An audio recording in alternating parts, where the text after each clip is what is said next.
everybody, welcome back. It's Sunday the 9th of July and I've just popped down to the plot before lunch to collect some vegetables. We're going to have a bit of a ratatouille type side dish today, and we're having courgettes, some of the larger spring onions chopped, kohlrabi, and a few of the tomatoes out of the greenhouse as well.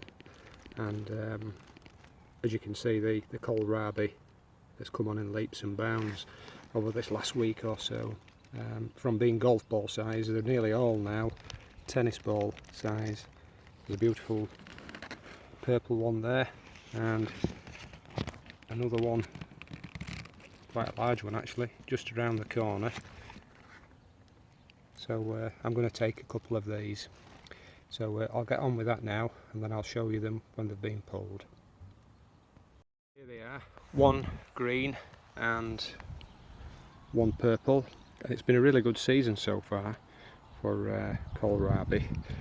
They can be quite vulnerable to the wind and the cold early in the season, but these were started in modules, and they weren't put out until they were really well formed. And the weather's been quite good, hasn't it? It's been quite warm, and they've been in the second of the lasagna beds, the bigger 10 by 5 beds on the no dig plot, and the soil's really good. It's dense. It's not like a fresh compost. It's quite dense, but very rich. It doesn't seem to dry out as much as the other beds, which are basically soil with added manure. And as you can see, this one is sort of tennis ball sized. This one's a little bit bigger, but when I take all the leaves off, it's probably about the same size.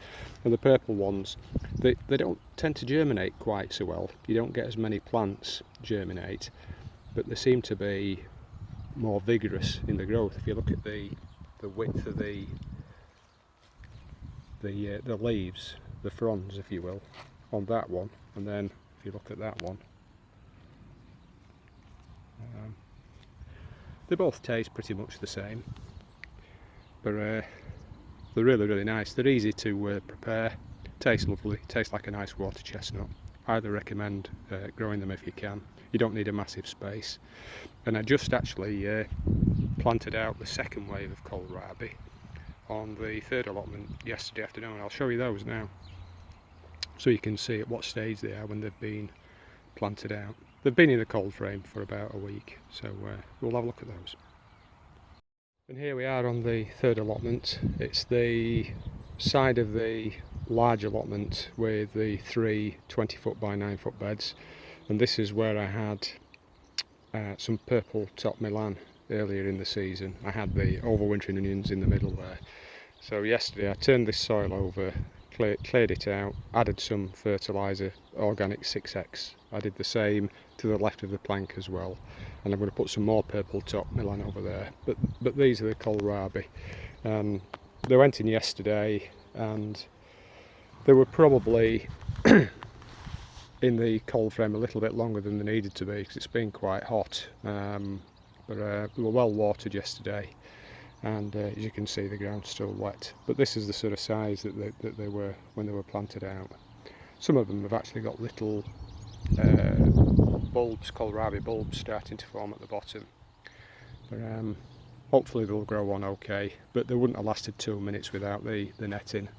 It's not a high-tech cloche. A few sticks fastened together with some cheap drainage pipe that we were given, and a couple of bits of cheap netting. Weighted down with bricks seems to be the most practical way to do it, the easiest way to access things. But yeah, if they'd been left uncovered, the pigeons would have eaten them overnight. There'd have been nothing left this morning. So I've learnt my lesson, so I cover them up straight away. They're still a little bit flimsy, so you know, I'll need to make sure that they're kept moist so that they don't dry out. And we do have a bit of protection here with the raspberries all the way around the border, so hopefully that'll reduce the amount of wind that hit the plants, because it's been breezy, well, non-stop really, for the last few months, and they don't like it. they don't like that cold wind, so they tend to burn off. But hopefully it's settled enough, the weather anyway. I'll just show you the flower bed to the left of me. Some of the dahlias are starting to come through now. Some of the nicest of the plants that we had, we lost. They didn't make it through the winter, so we may not have as varied a colour palette this year. There were some stunning flowers last year, but we're getting a few anyway that are coming. There's one down here just about to open up. The sunflowers are nice this year, I'll show you those. They have a habit of turning to face the sun, but as you can see, we've got some nice deep bronzy ones, and then some classic yellow ones. Some of these here, these are more of a purpley colour. You always get a bit of a mix with sunflowers. You never really know quite what you're going to get. And if you look at this one here, that's got a yellow tipped petal with a bronzy red bottom 2/3 of the petal. They're still really pretty. And some are smaller flowers, some are larger ones. A couple are just going over, as you can see there.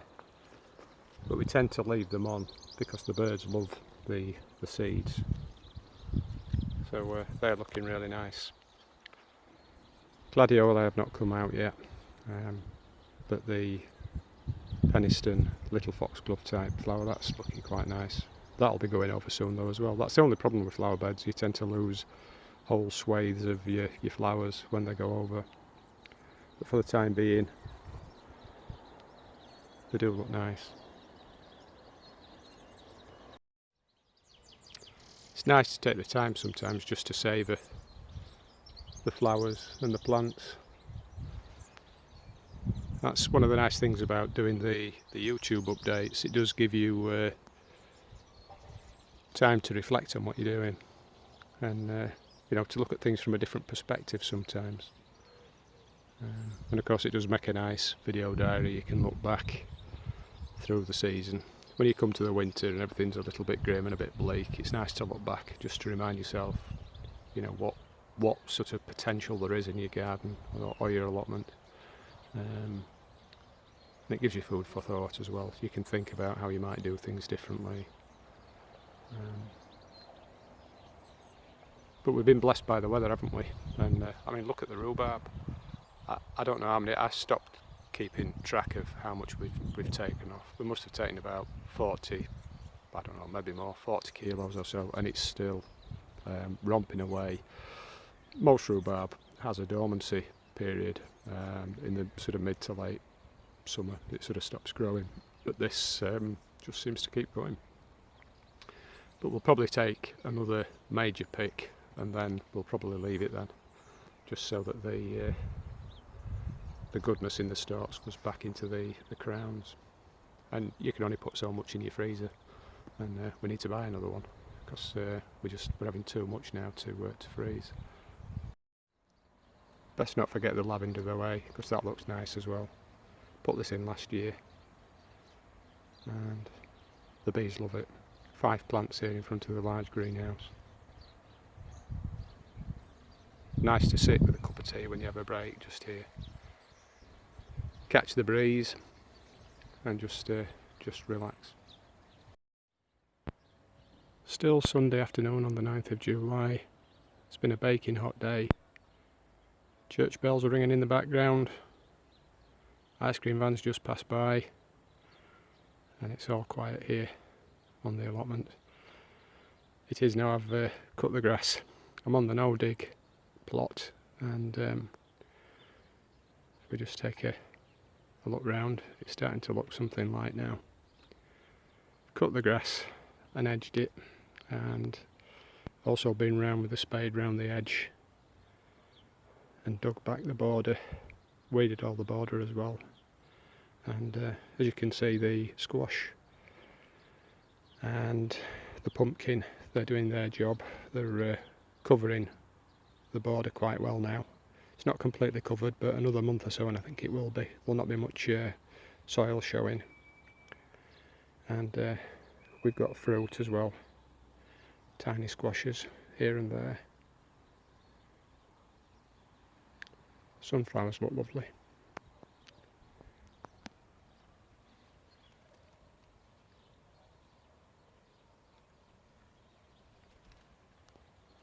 Taking quite a bit of beetroot from the multi-sown modules that were set out.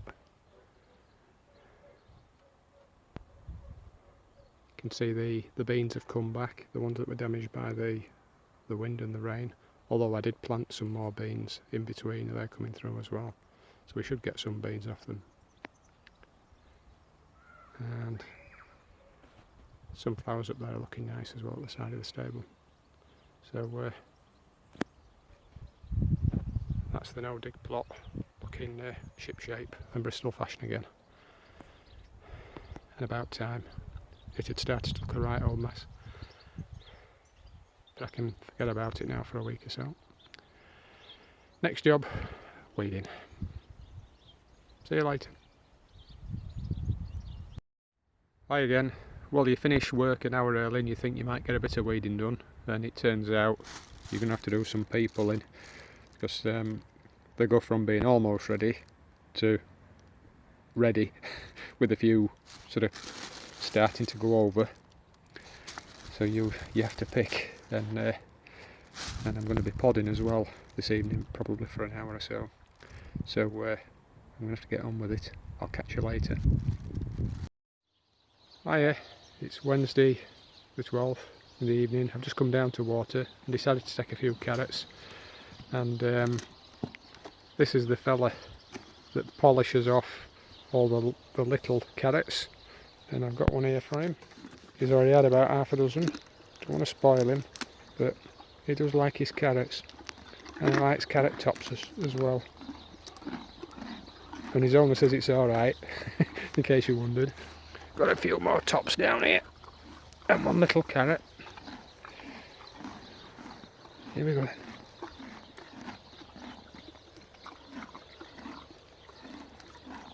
Trying to find that carrot.